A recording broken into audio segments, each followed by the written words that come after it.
જો તમારી પાસે ઢોસાનું ખીરું ન હોય અને બજારથી લાવવાનું પણ ભૂલી ગયા હોય અને તમારે ઢોસા ખાવા હોય તો ઢોસાનું બેટર ઘરે કેવી રીતે બનાવવું કાચા દાળ ચોખામાંથી, એ પણ એટલો જ ટેસ્ટી ઢોસા બનશે કે તમારે એને બિલકુલ હાથો પણ નથી લાવવાનો કે ઝંઝટ વગર.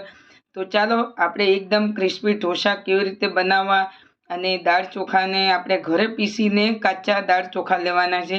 તો અહીંયા આપણે લઈ લીધા છે કાચા દાળ ચોખા લઈ લઈશું. એક છાયણી લઈ લીધી છે આપણે, અને અહીંયા મેં નાની વાટકી લીધી છે. તમે કોઈ પણ વાટકીનું સેટ કરી શકો છો. તો 3 વાટકી મેં અહીંયા ચોખા લીધા છે, અને અહીંયા આપણે દાળ છે 3 જાતની દાળ લીધી છે. તો 3 જાતની દાળ એટલે કે મગની દાળ છે, તુવેરની દાળ છે અને અડદની દાળ છે.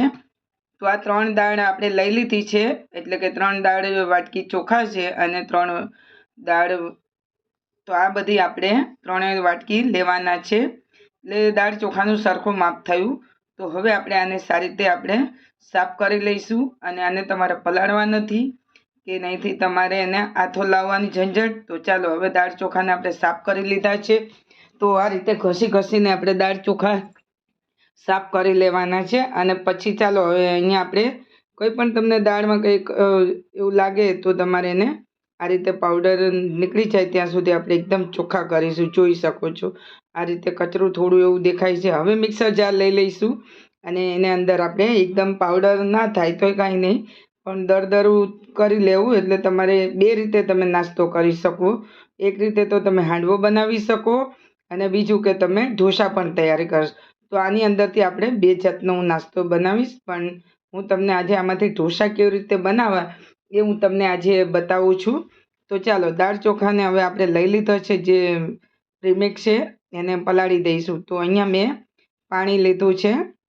હવે આ પાણીની અંદર આપણે એને પલાળી દેવાના છે. સારી રીતે આપણે એને ચલાવી અને મિક્સ કરી દઈશું. એક સરખું પલળી જાય.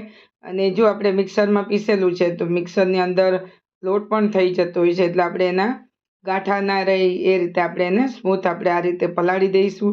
તો જોઈ શકો છો હવે આને આપણે છે ને એને જ્યાં સુધી તમારે 1 કે 2 3 કલાક માટે એને પલાળી દેવાના છે. તો હું અહીંયા પલળે છે ત્યાં સુધી બટાકાને બાફી લીધા છે, અને બટાકા બફાઈ જાય એટલે આ રીતે એનો હું છાલ આપણે કાઢી લઈશું, અને એનો પહેલાં તો આપણે મસાલો બનાવી લઈશું, એટલે કે સૂકી ભાજી આપણે ઢોસામાં ખાવા માટે. ત્યાં સુધી તૈયાર થાય અને બીજા પણ આપણે ઘરના કામ કરી લઈએ ત્યાં સુધી ટાઈમ થઈ જાય. તમારે જો ગરમ પાણી જલ્દી પલાળવું હોય તો તમે થોડું ફાડું ગરમ પાણી કરીને પણ તમે એને પલાળી શકો છો. તો હવે અહીંયા આપણે હું આટલું કામ કરીશ તો 1 કે 1.5 કલાક જેવું થઈ જશે, ત્યાં સુધી આપણે એને પલાળીશું. તો ત્યાં સુધી આપણે મસાલો તૈયાર કરી લઈશું. તો આ રીતે આપણે મસાલો કરી, જો તમારે સવાર સાંજ કરવું હોય તો તમે સવારે પલાળી શકો, અને સવારમાં કરવું હોય તો સાંજે પલાળી. તો બટાકાના અહીંયા આપણે આ રીતે ઝીણા ટુકડા કરી લીધા છે. તેલ અને કઢાઈ લઈ લીધી છે, અને વઘાર કરવા માટે મેં જીરું લીધું છે. ત્યારબાદ આપણે હવે મીઠા લીમડાના પાન ઉમેરીશું, અને હવે આપણે ડુંગળી અહીંયા મેં 1 મોટી નંગ ઝીણી સમારી લીધી છે. ડુંગળીને આપણે સાંતળી લેવાની છે. ડુંગળીનો કલર ચેન્જ થાય ત્યાં સુધી એને આપણે સાંતળી લઈશું. તો ડુંગળી પણ સરસ હવે આપણી શેકાઈ ગઈ છે.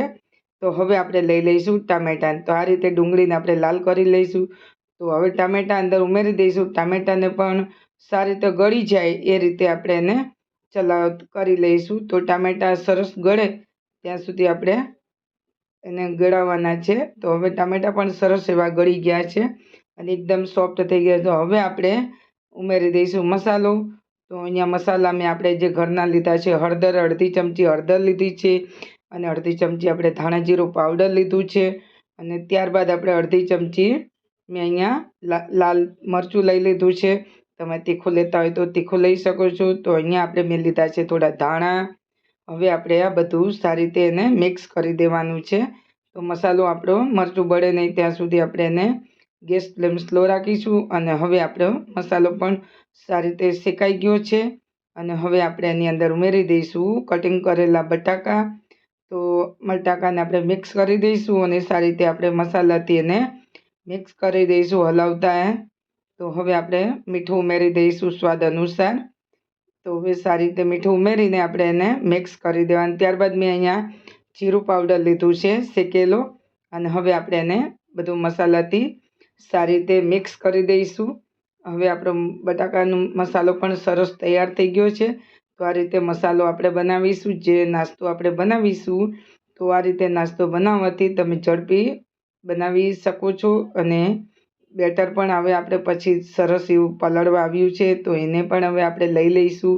અને બટાકાનો મસાલો તૈયાર થઈ ગયો છે, તો એને હવે આપણે અડધી મિનિટ માટે ગેસ પર રાખીશું.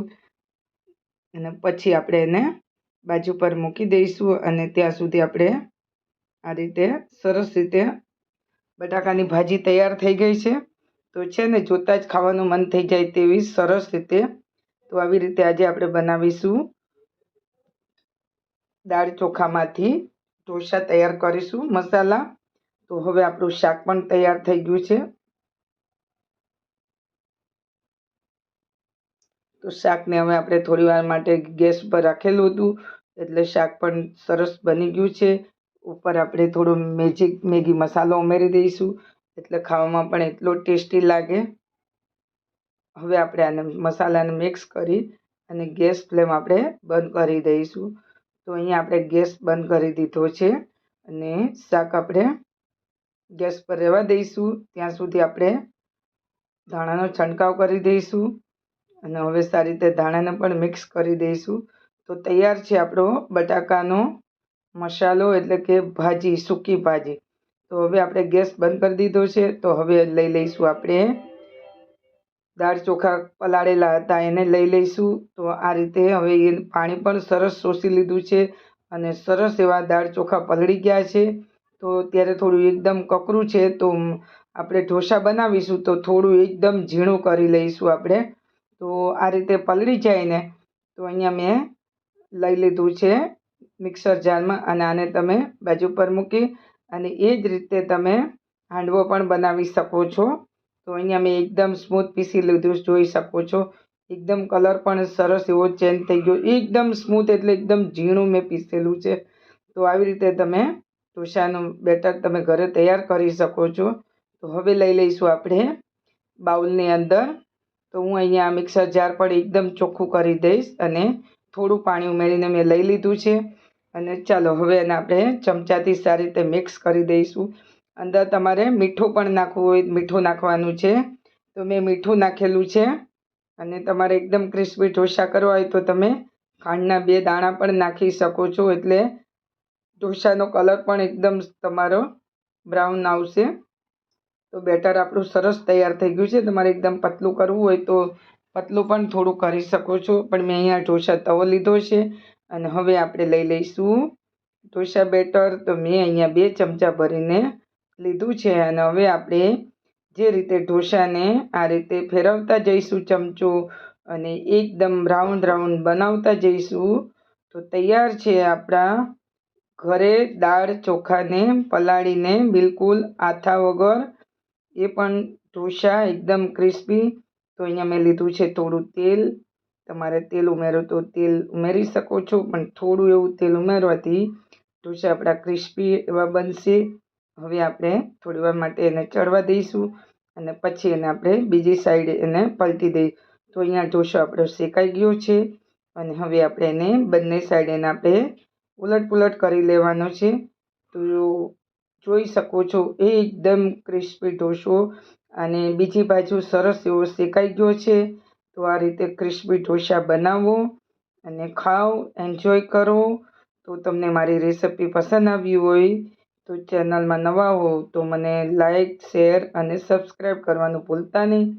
તો આ રીતે હવે બીજી વખત પણ મેં સેમ અગાઉ જે બનાવેલો છે એ જ રીતનો હું તમને બીજો પણ બનાવીને બતાવું છું. થોડી વાર માટે આપણે એને થોડું તેલ લગાવી દઈશું અને થોડી વાર એને શેકાવા દઈશું. અને પછી આપણે બંને સાઈડ આપણે એને ઉલટ પુલટ કરી લઈશું. તો જોઈ શકો છો સેમ અગાઉ જે રીતે તૈયાર થયો છે એ જ રીતે આપણે ક્રિસ્પી ઢોસા તૈયાર છે. તો બનાવો ફ્રેન્ડ્સ. મારી રેસિપી પસંદ આવે તો તમારા ફ્રેન્ડ્સ ફેમિલીમાં શેર કરજો. તો અહીંયા મેં સર્વિંગ બાઉલ પ્લેટ લઈ લીધી છે. એની અંદર મેં બટાકાનો મસાલો લીધો છે. સાથે તમે ચટણી પણ લઈ શકો છો. તમે કેચઅપ સાથે ખાઈ શકો છો. તો તૈયાર છે આપણા ક્રિસ્પી ઢોસા.